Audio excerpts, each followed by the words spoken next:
Hello বন্ধুরা, কেমন আছো তোমরা সবাই? আশা করছি তোমরা সবাই খুব ভালো আছো, সুস্থ আছো। তো আজকে আমি একটা নতুন ভিডিও নিয়ে চলে এসেছি তোমাদের সাথে শেয়ার করতে।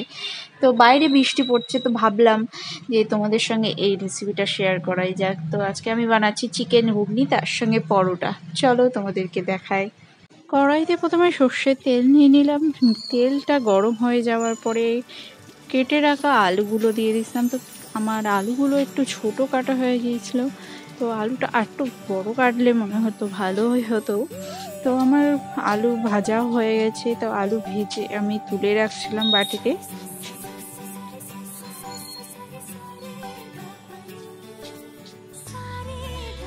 তারপরে কড়াইতে তেজপাতা, আস্ত জিরে দিয়ে একটু নেড়ে চেড়ে ভেজে নিয়ে পেঁয়াজ কুচিগুলো দিয়ে দিলাম। তো পেঁয়াজ কুচিগুলো লাল লাল করে ভেজে তারপরে আবার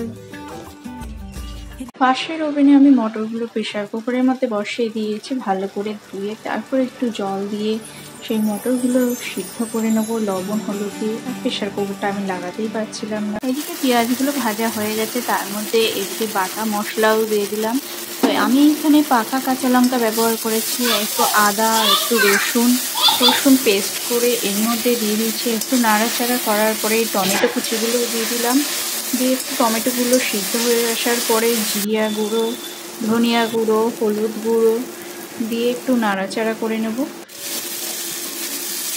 মশলা কষানো হয়ে যাওয়ার পরে ওর মধ্যে আমি জল দিয়ে দিলাম। জলটা দিয়ে একটু কষিয়ে ভেজে রাখা আলুগুলো দিয়ে দিলাম। আলুগুলো কষানোর পরে কুচি করে কেটে রাখা মাংসগুলো, চিকেনগুলোও দিয়ে দিলাম ওর মধ্যে। চিকেনটা একটু ভালো করে নাড়াচাড়া করে কষাগুলো আমার এখানে কষানো হয়ে গেছে প্রায়।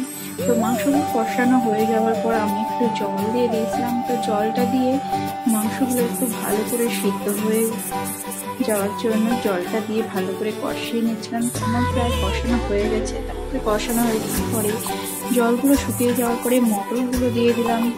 তার মধ্যে মটরগুলো দিয়ে একটু ভালো করে নাড়াচাড়া করে তার মধ্যে জল দিয়ে দিলাম। তো জলটা দিয়ে কড়াইটা ঢেকে দেবো যাতে মটরগুলো ভালো করে সিদ্ধ হয়ে যায়। এখানে ঘুগনি প্রায় হয়ে গেছে। তো জলটা ফোটার পরে আমি এখানে একটু গরম মশলার গুঁড়ো দিয়ে দিলাম যাতে ভালো টেস্টটা আসে।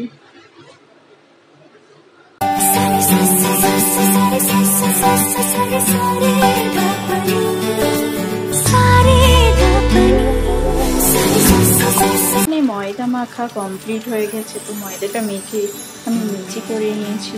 মিচি করে ময়দাটা বেলে নিয়েছি। বেলে পরোটা করার জন্য আমি চাটুতে বসিয়ে দিয়েছি তেল দিয়ে। তো আমি এখানে হালকা তেলেই পরোটাটা করেছিলাম। তো পরোটা আর ঘুগনি তার সাথে, তো খেতে কিন্তু দারুণ হয়েছিল। তো তোমরাও এরকম করে করলে কেমন হয়েছে অবশ্যই কমেন্ট করো।